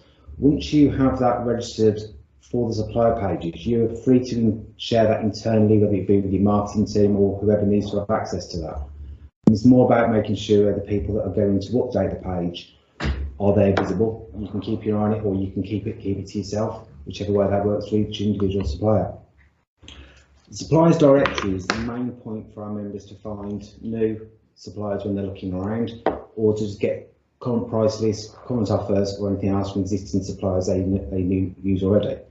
The main part of this now is when you're updating your supplier pages, certain bits are quite critical for there. So any promotions you're running through Bira, you can upload them to your supplier page. Making sure your prices are updated, making sure the terms are updated, making sure the contact details of how to place the orders are all up to date. One of the things we see quite a lot of now is members are visiting the pages and then we'll get emails or phone calls back in because they can't find up-to-date price lists. So that's quite critical. Now, what I'd suggest, once the pages are up and running, that can be the consuming part of that. Once they're up and running properly, I wouldn't suspect most of our suppliers spend more than 10 minutes a month just making sure the promotions are up, the correct price lists, and any changes they need to adjust. So it's not a time-consuming role once you are sorted and ready. When you submit the changes through to the website, these go through our back-end system. Virginia then in our marketing team will manually approve all the changes you've made.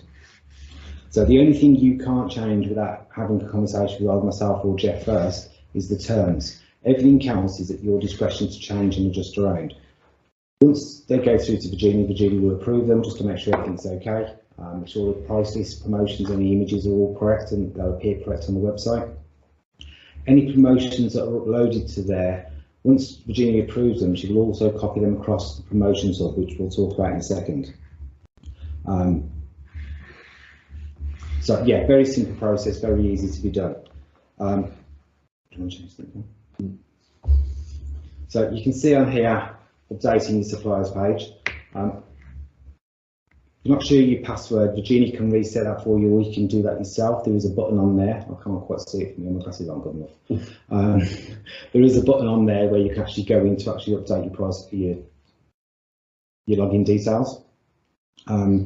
So once you're in the members area, it gives you everything you need to do. You can go in, you can update the price list, you can update everything else, you can reset your password, you can change the password if you, obviously if someone's left and you need to want to readjust it. So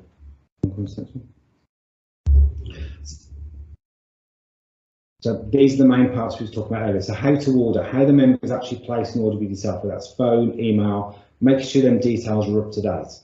The terms on there, like I said, would be a conversation with myself or Jeff first. One of the things to bear in mind is in the agreements we have with all the suppliers, there is a 60-day notice period with regards to changing any terms or prices. Obviously, we know how things have been with prices over the last 12 months. We have been a lot more lenient on that, but we try to give the members as much notice as we can before anything is changed. So whatever changes are on there, we will notify the members of the terms, minimum order changes, anything like that. Promotions is a key one. Like I said, any promotions you update onto the supplier page will be copied across the promotions hub. Price lists, we constantly ask by members for price lists from suppliers. You can have 3 promotions on there, you can have 3 price lists on there, you can put links or catalogues on there, and you can have images and I think YouTube videos and everything else on there as well. So in terms of getting your page up to date, Virginia is the best person to speak to with that. She's got all the hacks you can use to be able to get pages how you want it. But we're more than happy to talk to you about that and give you any help we can. So moving on to the promotions hub. Now, the promotions hub is where all your promotions will go. You can only upload 3 promotions onto your supplier page. If you are running, like some of our suppliers do, more than that on a monthly basis, you're not excluded from putting them on, but if you email them over to myself or Virginia will add them in manually, so they will appear on the promotions hub, but you will only have 3 on your page. Now, the promotions hub gets emailed out to all of our members every Monday evening on the newsletter. We also do what we call a roundup email at the end of every month, which will highlight all the offers finishing this month and then promote the offers that are going on for next month. The roundup email goes out obviously at the end of every month. It is one of our most requested emails from our members. Obviously, they all want to save money, so every promotion you're running, we want to try and get onto the hub. So with everything that we do, yes, obviously we want promotions. We want to get as much of those on there as we can. But it's also about any company news you're doing, any updates to the way you're working, any product launches. It doesn't always have to be money off. It's about getting visibility of the brand out to our members. The more they see this, the more they'll start looking through the hub and looking at different suppliers on there. So we are running quite a few different campaigns this year. We don't run a promotional calendar. Because we work with such a varied range of suppliers, we try to keep the promotions hub open to whatever you're running at the time. So there's no seasonal, there's no obvious seasonal changes. Obviously, if you want to run some Valentine's Day, we'll run that. But whatever promotions you want to run, you are free to run through the promotions hub at whatever time of year.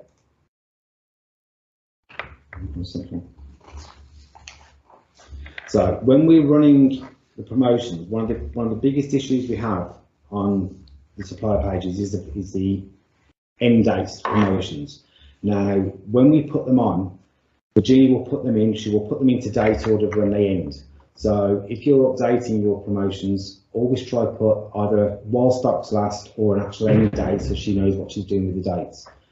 Problem we have is if they're running for too long, we have to take them off because we don't want to be advertising promotions that have been running for too long, and then to find the members are getting frustrated when they try to place the orders in the post-swap promotion. So if you're running promotions and you're on the hub, we'd like you to also include that on there. So if you're on the Bira Direct Plus and you've got promotions running on there, we'll also feature them onto the hub, but we'd also like to make sure clearly on the promotions page, it's visible on there that you're also on the hub, because they'll look through there for other things as well.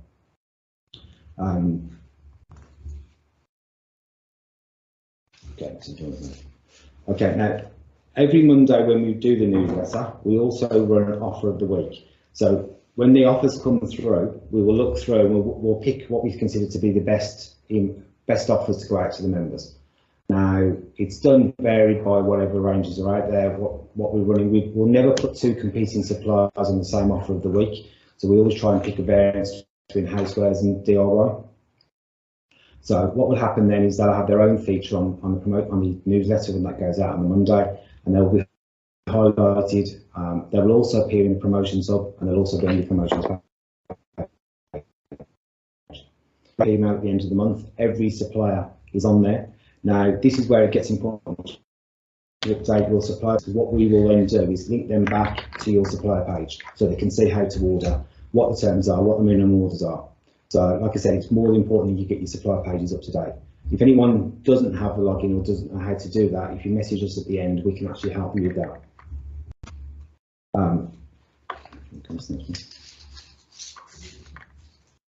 So Great Outdoors campaign is a campaign that started this week. It runs right through until the end of August.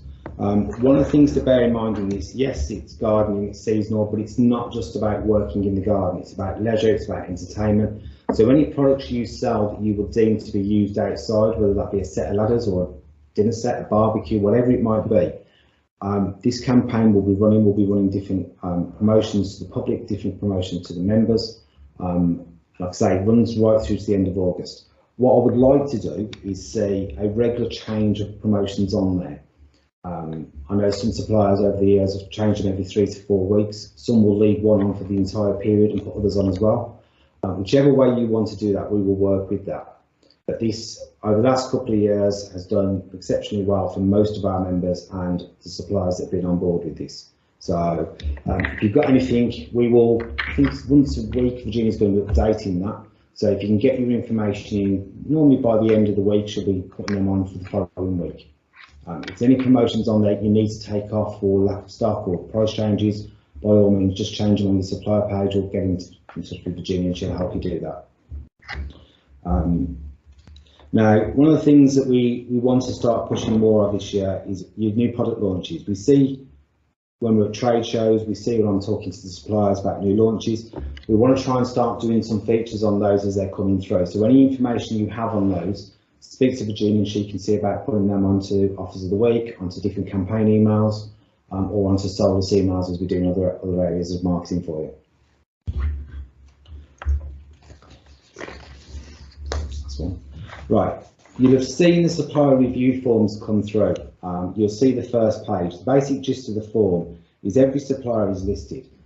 As me and the team, or if they download the form off the internet, they will go through. The member will highlight which suppliers they're interested with.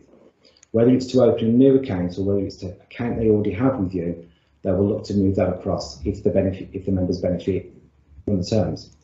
So when we email the form over to you, on the first page of the form, which is the only part you'll see, you've got all the members' details, email addresses. They have signed the form. So where we don't give out email addresses normally on our target lists, the members sign the form to say they're happy for the changes to be made and they're happy for the information to be shared with yourself. So once you receive these, you can pass them on to the relevant people within your business that are most likely to contact that member. Most of the time the members will fill them in. We process them on a Monday morning. So if you could try and make sure they're being contacted in that week, that would really help.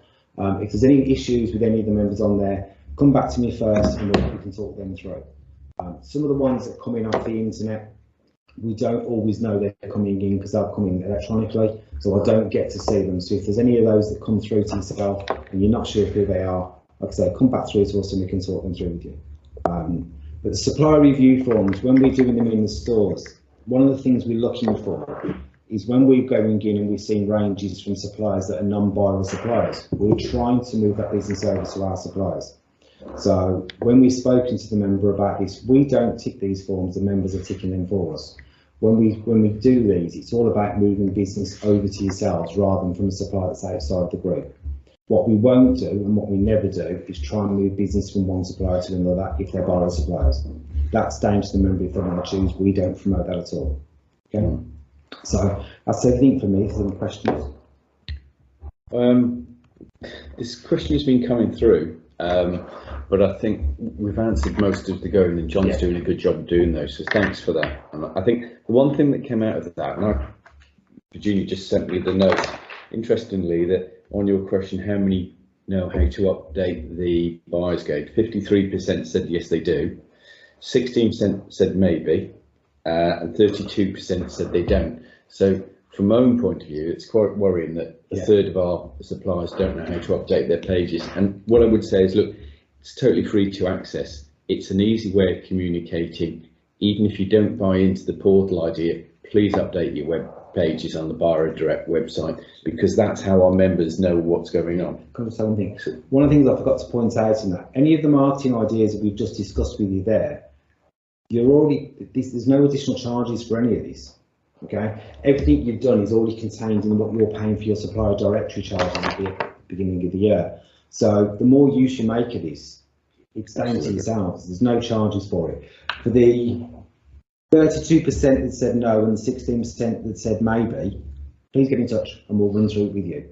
Okay, it's nearly 50% of the membership. So yeah, for the ones who don't know or don't think they know, get in touch with me. We will run through it and we'll go through all the details. It's more benefit for you and for our members if we're all using that.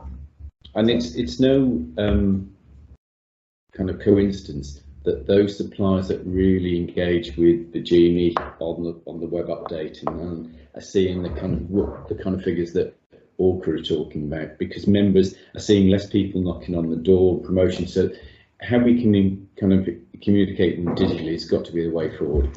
What I think there's some more questions coming through, and we'll try and pick those up at the end, because I'm conscious I just want to try and move on to another area, which is widening the reach of Bira Direct. And why do I want to do that? Bira Direct is an important part of Bira, and we'll talk about Bira and what it does in a minute. But there's a marketplace out there which is our members. There's also a lot of independents who are not sure should they join a trade association.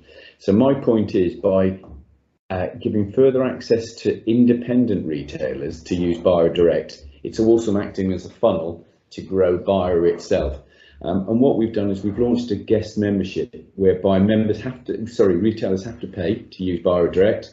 They pay £12.50 a month, but if they do, once they've achieved £10,000, they get that money back and they get towards their free membership. So it's a funnel for growing Bira. But that funnel is important because that gives us the opportunity and the numbers to have a far stronger lobbying influence when we talk to Parliament and to government bodies.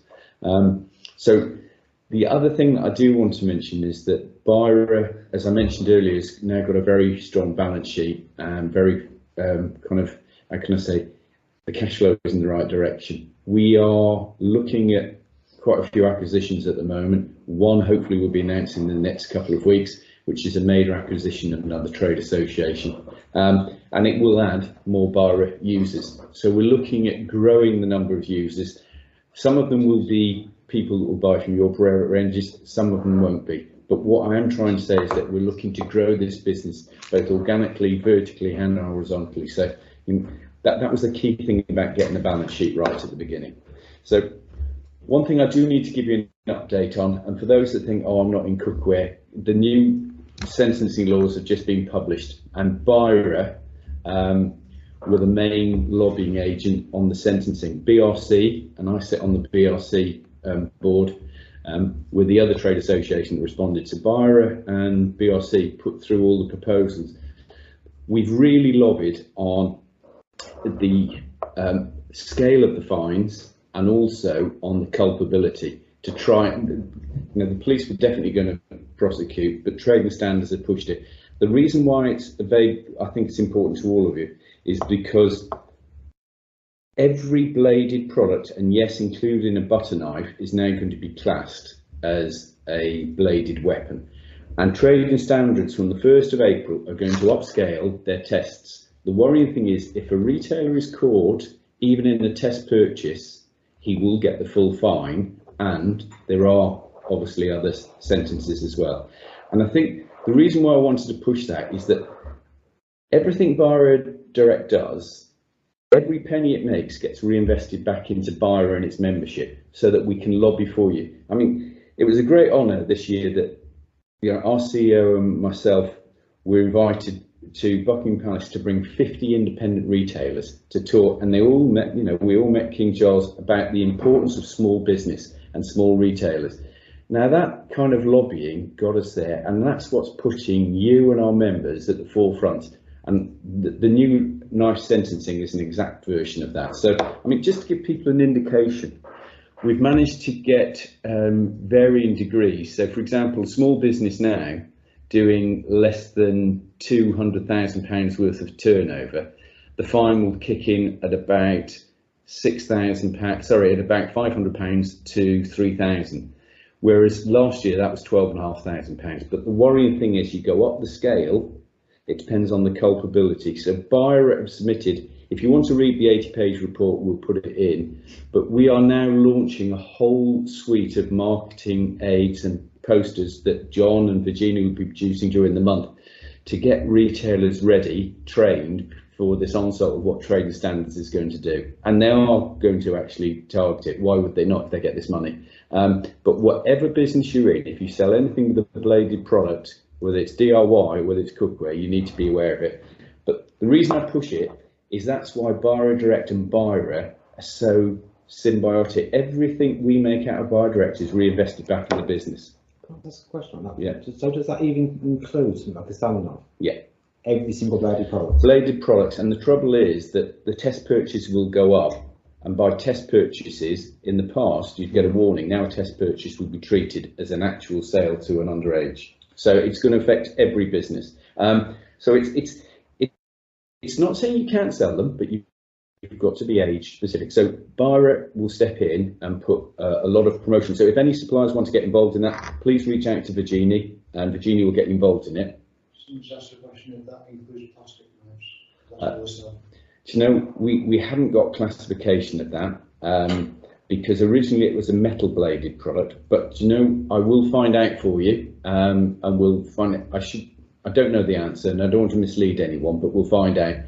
But the sheer fact that now they're including butter knives as offensive weapons leads me to worry about what serrated edges are going to be. There's another new post coming in, but I'll pick up where I can just here. So when I talked about symbiotic, Bira and Bira Direct, you know, they both work together. You know, without Bira Direct, Bira would not be able to lobby. Without the membership, Bira Direct and your sales wouldn't happen. So that's why it's important that you understand we work really well together as a business. And we need to grow Bira Direct to make Bira better, and we need to grow the membership to give you more people to sell into. So from my own point of view, I think I've got questions coming in at the moment. I'm sorry to end it on knife crime, but it was only something that came in it literally just came through in the last week, and we need to react to it. But I just wanted to bring to the point that there's a commercial concern about Bira Direct, but there's also a real industry statement that we stand up for suppliers and retailers, and we try and make sure we can grow the business. There's some more questions coming in, right? I think from my own point of view, one of the questions someone asked is what was the reason, why is it that some suppliers are slow in coming on board on the app? And my IT guy who wrote in, I'm not a salesman, so you answer this. His point was, and I wrote it down, is that the main delay is that the sales teams in suppliers see the value immediately. It's then trying to get your IT people to try and get involved. And that's why I said, you know, we're not going to say it's 6 weeks to get involved. It's as quickly as your people do. People have done it, suppliers, in less than 6 weeks. Some have taken 6 months, but start the process. The other thing is that we've all got business needs. Everyone's looking at ERP systems. Some people are looking at SAP. The benefit is we can work with whatever system, whether it's Sage or whatever you've got. We can work from Excel spreadsheets on stock and pricing. SwiftCloud are very good at it, but this is the guy that will start the process, so Dave will do that. And I think David's point when he said he's not a salesman, he said if you haven't got a digital platform, £1,500 must be the cheapest bargain that you can get onto it. So from my own point of view, that I think there are suppliers that are on board, and there'll be 15 in the next couple of months, up from 10. But we need a funnel of more suppliers wanting to get involved. Sorry, you wanted to say? Yeah, one of the things when I'm talking to suppliers, I get told quite a lot is, oh, well, we're just updating our system, so we'll look at it after we've done that. Actually, we need to do it the other way around, because if there is anything that, and once David's had the conversations with your IT, it may be that you can build this in at the time, which will cost you, I'm not going to go into figures, but may cost you less or nothing at all. And also then by the time your system is up and running, we could have already started the integration work. Because some of the suppliers that have waited until they've done their own internal systems have then found they've had to go back for more development work, where it could have been built in quite simply at the beginning. So I think it's always a need to have the conversation first. We can go through the bits. David will then speak to your IT. At least you're on the understanding then of what you need and how you need to be able to interact with our systems. So, and I think from my point, the first question is, why is it the right time to start speaking? Now is the right time to start speaking about how you can be involved. If it isn't for you, then we can understand that. But please start the conversation. The more suppliers that come on board, the more communication and better targeting you'll have. I'm really conscious of time. I've got 12:20. I've answered, we've answered, I think, everything coming in. There's one more just come through, just as I was about to close. Someone just said, how many suppliers do you currently have? We have 10 now, which represents 35% of the turnover. There are 5 in the pipeline, David, that will come on board very soon. I think from my own point of view, Greg, I appreciate the amount of effort you put into presentation. Howard and Ashley, from a supplier's point of view, that was excellent. This shouldn't be the end of the conversation. What we should do is someone's asked, have we recorded? Yes, we have. And for those that want it, just send a request in and we'll send that out. We won't send it to over 100 people, which is dialed in at the moment. We'll wait for you to request it. Someone said, can you put supplier videos on it? That's the whole idea of the communication program. You've got so much access that you can put product videos on, you can put product launches on. There's so much you can do on that portal, and with what's coming on the desktop version, but also you can train your own teams on it. It's a great way of you communicating directly with our members, and the benefit to your system is the order is instantaneous because you see it, and what members love about it, they see the stock, they see the price. Someone's asked, do you need to show stock? We've got some suppliers that show total stock availability. We've got some that says, is it in stock? Yes, because they don't want to show the stock. And we've got others that don't put stock. If you don't put stock, you can still take the order, but then you've got to confirmation to go back to the member to say it's there. Or do a back order or something. Or do it as a back order. For me, it's total transparency. That's the best way forward. So I think what I'm conscious of is I believe we've answered all questions. Anyone else got any? Jeff? Yeah? I didn't get to put my details on the screen earlier. Would you be okay if I just shared them? So in case anyone has any further questions, or if I just share them, I'll just put my screen up really quick. And if anyone has anything you want to follow on with me, I'm more than happy to sort of talk you through. Also, if there's anything, for your own sector that you want to ask some questions about, how other businesses in your sector might be adjusting to this sort of technology, please follow, fire any questions at me, either email or give me a quick call. It's no problem at all. But send my emails. But put them on the chat as well. Would everybody get to see that too? That's a good idea. Cool. Drop it into the chat. Probably better. Okay. No problem. Thank you for that. No problem. And Greg, appreciate that. Howard, Ashley, as I say, thanks very much. Never easy speaking to blank faces. Oh yeah, and there was an exhibitions poll. I just want to finish off, and it'll take literally 1 minute of your time. I just want to ask of all those that are there, we're looking at what we're going to do exhibitions this year and next year. We've just finished Spring Fair. I'd just be interested, and again, it's anonymous, just put in if you'll be at Glee, if you're going to be at Exclusively, and if you're going to be at Autumn Fair. It just gives me an opportunity to decide, and help marketing where they're going to actually spend their money in the next 12 months. Because exhibitions, Spring Fair was good, apart from some of our team caught COVID on the stand, which is always a risk of exhibitions, but that's the benefit of the platform. You can speak to members directly and get communicating. So I will publish that later, but I think from my own point of view, I just wanted to try and see what was happening there. So look, I'm going to call it an end because we are now nearly at 12:30, and I think, to be fair, taking 2 hours of anyone's time on a Thursday is much more than I expected. The initial feedback, and it's coming in at the moment, is that 15% will be attending Glee, 61% will be attending Exclusively, and 21% will be attending Autumn Fair. And if that does add up to 100, it's because it's flicking 1% either way, but that will be interesting. Can I just say on behalf of the team at Bira Direct, and more importantly at Bira itself, we really value your participation. Thank you for supporting us. It's all about trying to grow this business for our members and grow it for you. And the two of us working together, I think, let's hope that 23 is a really strong year, but a year when we really see independence coming back and actually starting to get much more traffic through the doors. Thank you, everyone, and really enjoyed the conference. Thank you for that. Bye now. Thank you. Bye. Bye-bye.